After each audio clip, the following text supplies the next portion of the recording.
بسم اللہ الرحمن الرحیم۔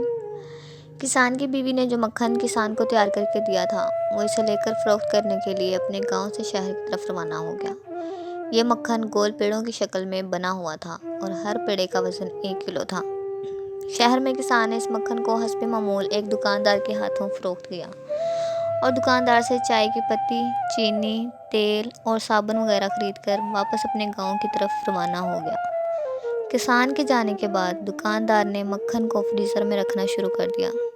اسے خیال گزرا کیوں نہ ایک پیڑے کا وزن کیا جائے۔ وزن کرنے پر پیڑا 900 گرام کا نکلا۔ حیرت و صدمے سے دکاندار نے سارے پیڑے ایک ایک کر کے تول ڈالے، مگر کسان کے لائے ہوئے سب پیڑوں کا وزن ایک جیسا اور 900 گرام ہی تھا۔ اگلے ہفتے کسان حسب سابق مکھن لے کر جیسے ہی دکان کے تھڑے پر چڑھا، دکاندار نے کسان کو چلاتے ہوئے کہا کہ وہ دفع ہو جائے۔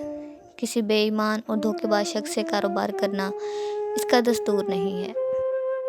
900 گرام مکھن کو پورا 1 کلو کہہ کر بیچنے والے شخص کی وہ شکل دیکھنا بھی گوارا نہیں کرتا۔ کسان نے یاسیت اور افسردگی سے دکاندار سے کہا، میرے بھائی، مجھ سے بدظن نہ ہو، ہم تو غریب اور بیچارے لوگ ہیں، ہمارے پاس تولنے کے لیے باڑ خریدنے کی استطاعت کہاں۔ آپ سے جو 1 کلو چینی لے کر جاتا ہوں، اسے ترازو کے ایک پلڑے میں رکھ کر دوسرے پلڑے میں اتنے وزن کا مکھن تول کر لے آتا ہوں۔